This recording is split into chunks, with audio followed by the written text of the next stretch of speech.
दोस्तों, चौधरी कोचिंग के YouTube channel पे मैं आप सभी का तहे दिल से स्वागत करता हूँ। दोस्तों, आज का जो हिंदी का पेपर हुआ है उसके अंदर जो ग्रामर आ चुका है, व्याकरण आया है, उस व्याकरण के अंदर जो मैंने कल बताया था उसी का ही बहुत सारा पार्ट इसके अंदर आ चुका है। दोस्तों, हम जानेंगे कि किस तरह का ग्रामर हमें इस हिंदी पुल के सब्जेक्ट में आया था, उसको समझ लेंगे। बहुत ईजी है, कोई डिफिकल्ट नहीं है।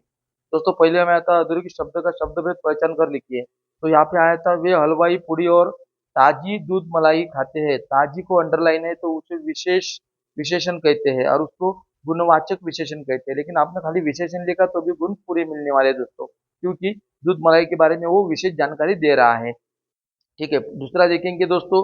ये मैंने कल भी आपको बताया था, निम्नलिखित अवयव में से किसी एक अवयव का अर्थपूर्ण वाक्य में प्रयोग कीजिए। मैंने बताया था और लिखा था, देखो वही राम और श्याम दोनों भाई थे, वो दोनों भाई है और वर्ड्स नीचे बीच में आना चाहिए वाक्य के। दूसरा के पास, ये थोड़ा अलग था लेकिन वैसा ही बनाना है, हमारा घर नदी के पास है।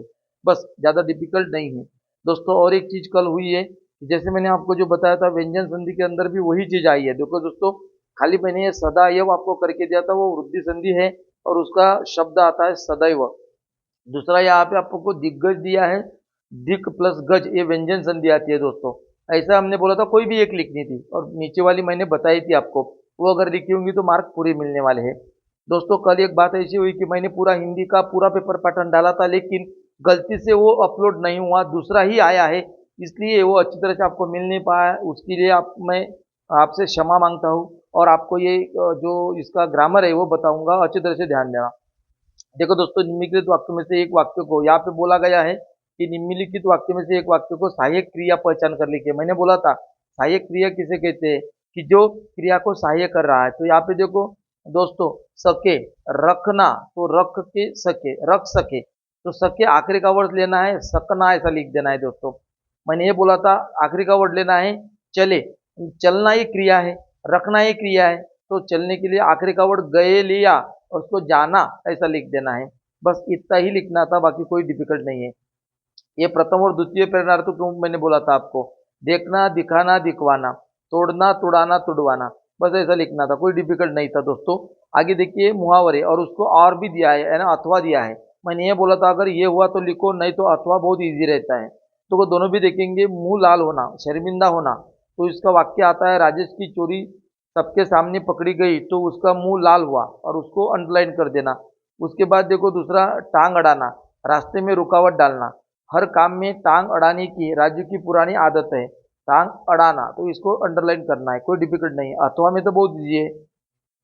तिल मिला जाना, काप उठना, ठीक है, तिल मिला जाना। पंडित बुद्धिराम काकी को देखते ही क्रोध में आ गए, क्रोध में आ गए ना, तिल मिला गए, तो तिल मिला गए, बस क्रोध में आए निकाल देना, वहां पे तिल मिला गए ऐसा लिख देना, कोई डिफिकल्ट नहीं है।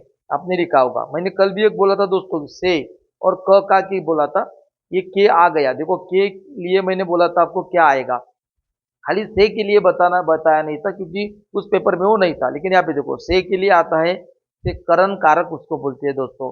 और के लिए आ गया तो वो संप्रादन, संप्रादन कारक, ये मैंने आपको कल बताया था। तो दोस्तों कोई डिफिकल्ट नहीं था।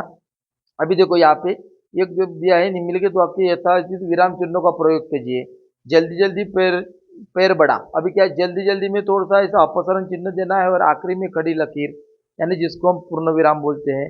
दूसरे इसमें क्या है दोस्तों, अभी निम्नलिखित वाक्यों में से दो वाक्यों को अनुसार वाक्य फिर से लिखिए। ठीक है, अभी अपूर्ण वर्तमान करना है, आराम हराम हुआ है, तो आराम हराम हो गया है ऐसा लिखना है।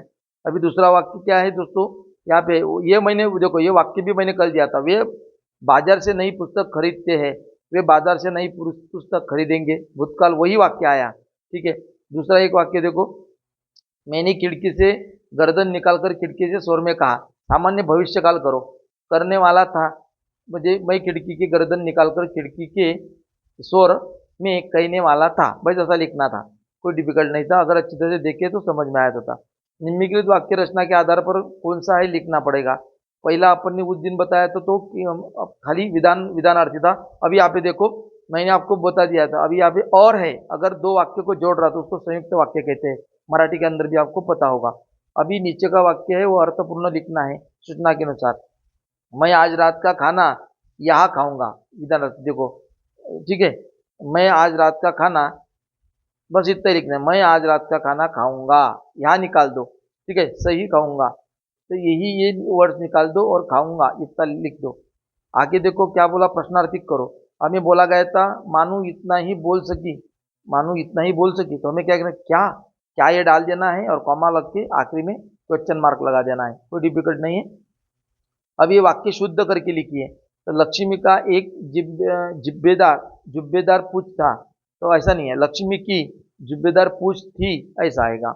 घर में तख्ते के रखे जाने का आवाज आता है, घर में तख्ते का रखने का आवाज आता है या रखे जाने का आवाज, ये की जगह का चाहिए।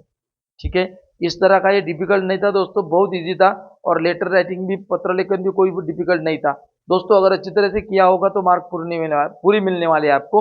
अच्छी तरह से पढ़ाई करो। और फिर से मैं थोड़ी दिलगिरी व्यक्त करता हूँ कि जो पेपर मैंने डाला था उसमें के बहुत सारे क्वेश्चन थे, लेकिन वो पेपर आप तक पहुंचा नहीं, उसके लिए मैं क्षमा मांगता हूँ। आगे के अलजबरा ज्योमेट्री की भी मैं कुछ आपको ऐसा आईएमपी दूंगा, वो अच्छी तरह से ध्यान से पढ़ो और पूरा करो। Thank you so much, best of efforts.